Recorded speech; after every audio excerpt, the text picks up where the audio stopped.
Subscribe and share my channel Sudarsana. శ్రీమాత్రే నమః. శ్రీ గురుభ్యో నమః. శ్రీమద్దేవి భాగవతం 9వ స్కందము. శంఖచూడు పుష్పభద్రా నదీ తీరమునకు వెళ్ళుట, అచ్చట భగవంతుడగు శంకరుని దర్శించుట, ఆ స్వామితో విశదముగా సంభాషించుట. భగవంతుడగు నారాయణుడు చెప్తున్నాడు: నారదా, శంఖచూడు శ్రీకృష్ణుని భక్తుడు.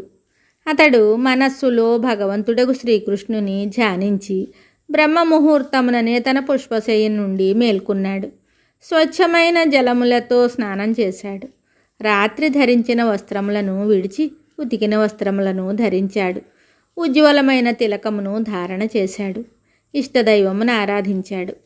ప్రతిదినము చేయు నిత్యకర్మలను పూర్తి చేశాడు.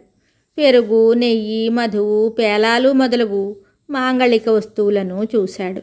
నారద, ప్రతిదినము వలనే అతడు భక్తితో బ్రాహ్మణులకు ఉత్తమ రత్నములను, మణులను, బంగారమును, వస్త్రములను దానం చేశాడు.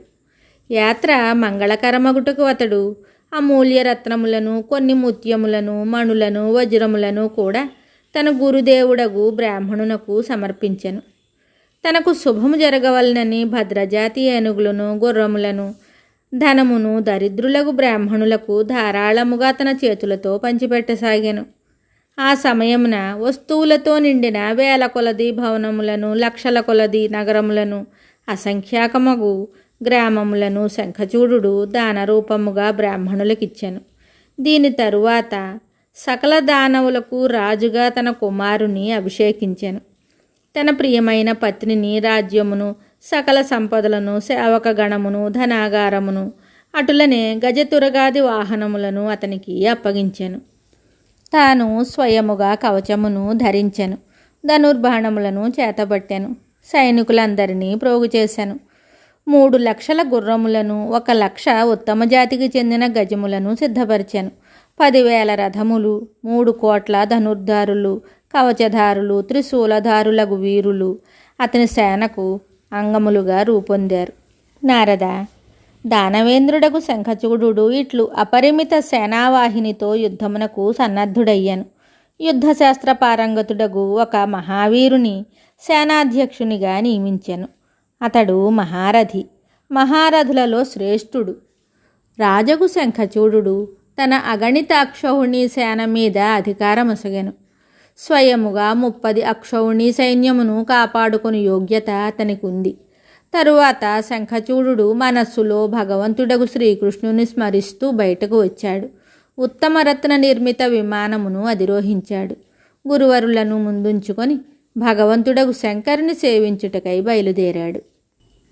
నారద, పుష్పభద్రా నదీ తీరమున ఒక సుందరమగు అక్షయ వటవృక్షము ఉంది. అచ్చటనే అనేక సిద్ధుల ఆశ్రమములు ఉన్నాయి. ఆ స్థానమును సిద్ధక్షేత్రమని చెప్తారు. ఈ పవిత్ర ప్రదేశము భారతదేశమునందు ఉంది. దీనిని కపిలముని తపోభూమి అని కూడా చెప్తారు. ఇది పశ్చిమ సముద్రమునకు తూర్పు దిశగా, మలయ పర్వతమునకు పశ్చిమ దిశ యందు ఉన్నది. శ్రీశైల పర్వతమునకు ఉత్తరమున, గంధమాదన పర్వతమునకు దక్షిణ భాగమున ఉన్నది. ఇది 5 యోజనముల వెడల్పు, 500 యోజనముల పొడవు కలిగి భాసిల్లుచున్నది. ఇచ్చట భారతదేశమునందు పుణ్యప్రదమగు నది ప్రవహించును. దాని జలము శుద్ధ స్ఫటికమణి సమానమై అలరారుచుండును. ఇది ఎప్పుడునూ ఎండిపోదు. దీనిని పుష్పభద్ర అని చెప్తారు. ఈ నది సముద్రుని పత్ని రూపమున విరాజమానయ్యై సదా సౌభాగ్యవతిగా విలసిల్లును. దాని జన్మస్థానము హిమాలయము. కొంచెము దూరము ముందుకు వెళ్ళగా శరావతి అను పేరుగల నది దానిలో కలిసిపోవును. గోమతీ నద్యానికి ఎడమవైపున ప్రవహించును. చివరకు పశ్చిమ సముద్రమున ఆ నదీ సంగమము జరుగును. అచ్చటకు వెళ్ళి శంఖచూడు భగవంతుడగు శంకరుని దర్శించెను. ఆ సమయమున భగవంతుడగు శంకరుడు వటవృక్షం క్రింద విరాజమానుడై ఉండెను. ఆ స్వామి విగ్రహము కోటాను కోట్ల సూర్యులతో సమానముగా భాషించుచుండెను. యోగాసనముతో ముద్రను ధరించి ఆ స్వామి ఆసీనుడై ఉండెను. ముఖమండలమున చిరునవ్వు నిండి ఉండెను. బ్రహ్మతేజస్సంపన్నుడై ఆ స్వామి విరాజిల్లుచుండెను. శుద్ధస్ఫటికమణి ప్రకాశించుచున్నదా అనునట్లు ఆ ప్రభువు దీప్తిమంతుడై ఉండెను. చేతి యందు త్రిశూలము పట్టిసము ఉండెను. శరీరము మీద శ్రేష్టమగు పులి చర్మము శోభాయమానమగుచుండెను. వస్తుతః గౌరికి ప్రియభర్త అయిన భగవంతుడగు శంకరుడు పరమసుందరుడు. ఆ స్వామి ప్రశాంత విగ్రహము భక్తులను మృత్యుభయము నుండి దూరమొనరించుటకు సంపూర్ణ సామర్థ్యము కలిగి ఉండెను.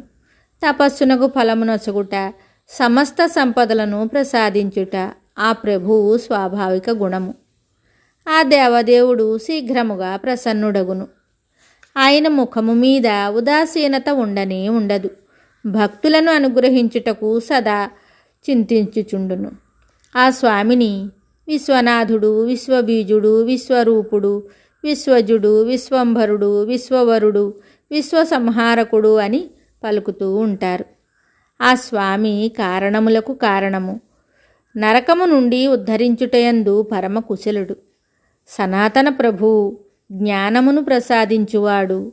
జ్ఞానబీజము జ్ఞానానందము తానే అగును. దానవరాజగు శంఖచూడు ఆ స్వామిని చూసి విమానము నుండి క్రిందికి దిగెను. తరువాత అందరితో కలిసి భగవంతుడగు శంకరునకు తల వంచి భక్తితో నమస్కరించెను. మిగతా కథ తరువాయి భాగంలో తెలుసుకుందాము. శుభం. Subscribe and share my channel Sudarsana.